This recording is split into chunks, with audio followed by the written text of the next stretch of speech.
Welcome back, guys. Today we're going to be doing a review on the primweld MIG 180. But before we get started on this, I do want to say that I am partially sponsored by primeweld. What I mean by that is they did service me a discount for doing this review, but I still have skin in the game, so I'm going to give my honest review. I'm excited to jump into this. This thing has several features from what I understand, along with a spool gun for doing aluminum, as well as stick welding. Yes, stick welding on a MIG welder. So let's get started.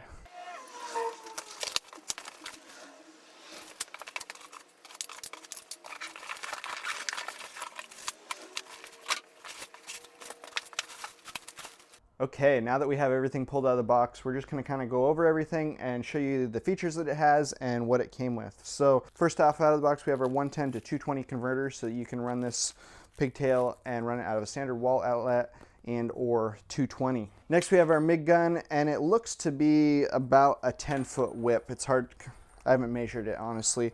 We have our stick stinger here, and this is the same one that came with the TIG 225, so if you have one of those, you know, it's the same guy. Same exact ground clamp. It's got the number 35 DINS connector on there. We have our gas line with our crimp fittings. That's all good. We have our little cosplay shielding mask.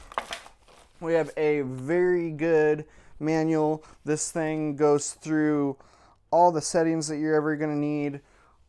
Breaks down simple process in layman terms to get you started. And then we've got a box of 030 hardwire coming with it, and standard regulator, cheap Chinese regulator, same one that came with the TIG 225. If you already have one of those, probably need to upgrade it down the road, but it'll work to get you started. Also, it comes with two standardized tips. I believe it is the same tip for the MIG gun as well as the spool gun, and that is the last feature that it comes with. It comes with this spool gun here for doing aluminum, which I'm kind of excited to try. I don't think I'll use it that often because I have the TIG welder and I prefer to do the TIG welder, but it'll be interesting to give this a try and see how it works. I've honestly never used one of these, so this feels pretty solid. Actually, the consumables on this look really good quality. These have got copper shielding cone along with a good solid brass diffuser and a good tips in there. Now we can take a look at the front of the machine here, and on the front we have a power indicator and then a warning indicator down here. We have our buttons to indicate whether we're going to be using MIG or the MMA function, which is your stick lead function. This is going to be your amperage control. So we have variable amperage, and this down here is going to be your wire speed control, and these are broken up between whether you are plugged into 110 or 220 as well. And then we have our MIG lead port down here, our signal wire port for variable speed, and then we have our positive and negative electrode ports down here, along with our tail for our wire signal there. So depending on what you're doing, whether you're doing flux core or you are doing hardwire, which port you're going to have it plugged in to, and your instruction manual is very thorough on showing you what that is.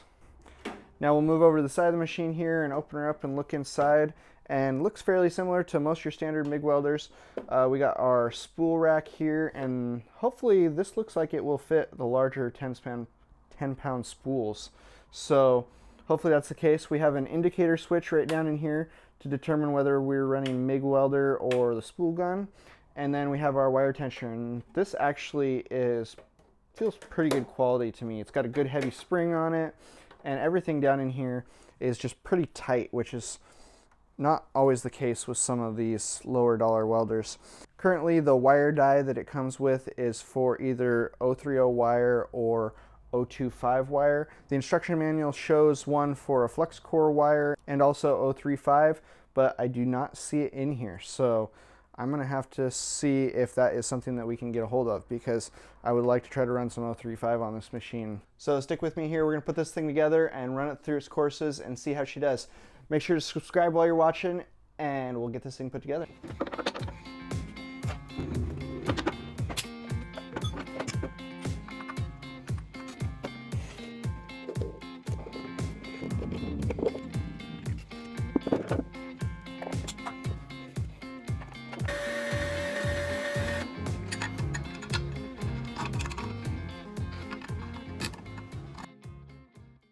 Okay, so we're just gonna kind of jump right into this here. I've got some 3/16 plate here that we're gonna start off with. We have the machine plugged into 220, and I went by the recommended settings on the inside of the box. We're gonna start off with that and do a little bit of tweaking from there. So we'll run a couple tacks, tack this guy in place, and then see what it looks like.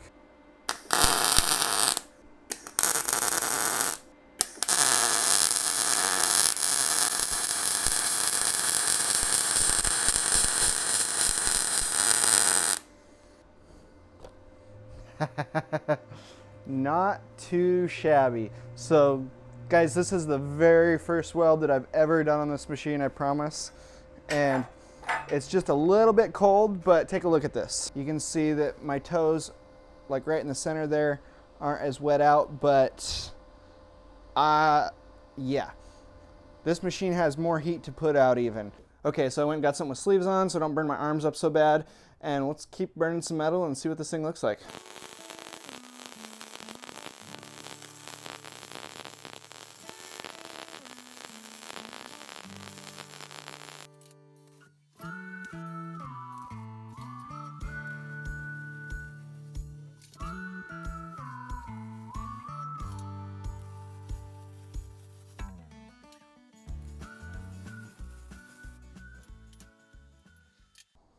Okay, excuse the sweaty helmet syndrome here. We got a couple things burned in, so let's take a look and see what we got. So right out of the box, as you've seen, we had this chunk of 3/16. This was cold material, so that's pretty impressive. The toes are all wetted in, and it was a little cold on the weld. That one looks a little better, but that was because I didn't have the machine turned up enough, so that was not faulting the machine. Next, I went for the big boy here, and I got a chunk of 1/2-inch plate welded to a chunk of 1/4-inch plate, and this was with machine turned about 2/3 the way up, and it burned in very nicely. Everything's wet in nice, not too cold there. Look at that guy. It's probably about a 3/8-inch wide weld, so looking pretty good there. After that, went over and got some 120 wall tubing here and just set the machine up to what this machine recommends, and we burned that in on all 4 sides, and as you can see, that's looking pretty good. I'm liking the way these look. Everything's wet in nicely, so impressed so far. And then we got our 16 gauge, and I set this to what the machine recommended at first, and as you can see, kind of like right down in here, it started out kind of cold, and I worked my way all the way over to here, and then I stopped and actually turned the machine up a little bit more. I personally just like to run my stuff a little hotter, and as you can see, that just wet in a little nicer once I got that machine turned up. The machine definitely gives you a good baseline to start at, but I kind of like to run a little on the hot side and faster, so all depends on your preference and your style of welding. But as for steel, I'm going to give it an A+. Now let's move on to that aluminum spool gun and see what it looks like. Okay, so as I'm getting this thing set up, the first thing I noticed with this spool gun is, unfortunately, you have to take the leads off and plug the lead in for the spool gun, which can be kind of a pain in the butt. You got to clip your wire and tie it off so your wire reel doesn't come undone, and then you have to untwist your lead and pull it out. And I could see this being kind of a pain in the butt if you switch back and forth between aluminum on the spool gun and hard wire frequently. I'm not going to be doing that very often because I have my primweld TIG 225 and I do most of my aluminum with TIG welding, but I could see that if you're going to be running the spool gun, jumping back and forth could be kind of inconvenient. So that is a downside to this machine. One thing to note, make sure you turn your little switch from MIG to a spool gun. Yeah, I forgot about that. Okay, so we switched sides here because it just dawned on me, for welding aluminum, we probably want to be hooked up to my argon bottle, which is on this side of the table. So let's turn this puppy on and see what we get out of it.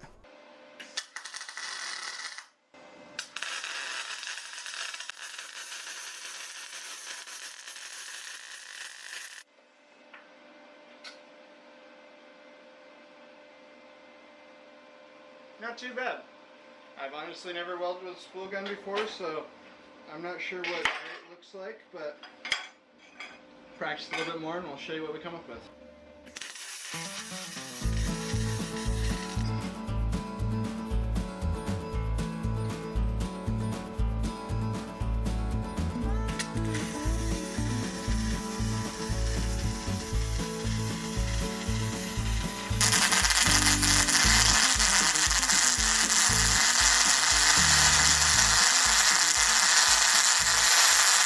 16 gauge, and probably if I messed around with the settings a little better, you could get some better results out of this. These are my first 4 welds out of the machine, and I've never welded with a spool gun before. This is some 12 gauge here, and it wetted out pretty nicely. Now, also, like I said, never used a spool gun, so I have the tendency to do weaves and stuff, and I tried that with the 1/4 inch up here, and it looked halfway decent, but then it dawned on me I could probably just do a straight pass across, so I had some more 1/4 inch aluminum here, and it actually made a pretty good looking pass across there, just doing a straight pass. So, but obviously if we mess with the settings some more, we could probably get some even better results than that. And like I said, I probably won't be spool gunning that often unless there's like some big dirty stuff that I need to do, because in most cases I have my TIG 225 and I would much prefer to TIG it. It's cleaner, I'm better at it, it looks nicer. But so far this looks like pretty good results for the price you pay. So now we're gonna give this thing a try with some stick welding. I'm gonna have my grandfather come in. He volunteered to come in, and I'm not the best stick welder in the world, but he's been doing it for about 40 years on marine stuff, so lots of tugboats and barge decks and stuff like that, and he's run a lot of rod in his day. So stick with us here. This footage is just kind of parted together because I was trying to dance around the camera with him and try to get the audio, so I apologize if it's bad audio, but he's got some good wisdom here, and we'll see what this machine does with an experienced person behind it.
There we go.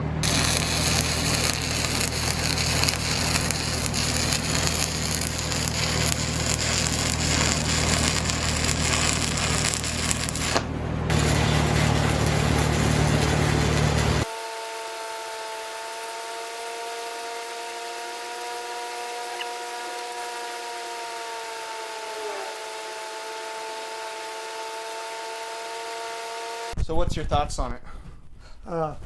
It's a good machine.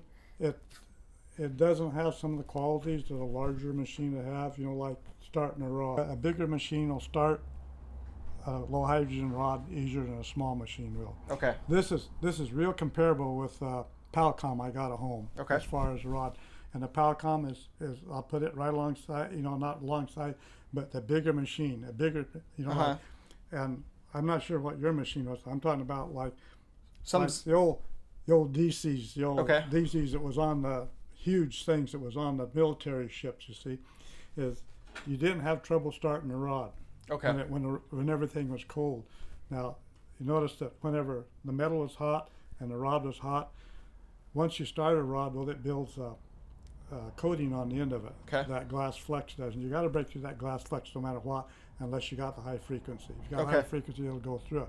But you pick up a new rod, you see, and it's bare on the end, and you got that sticking out there, and it should be easier to get started, Joe, but it's something a person has to get used to. Okay. I'm used to my little cracker box machine at work. It's just a Sears or Wards or something like that, and I know what it has to do, so I have to do that.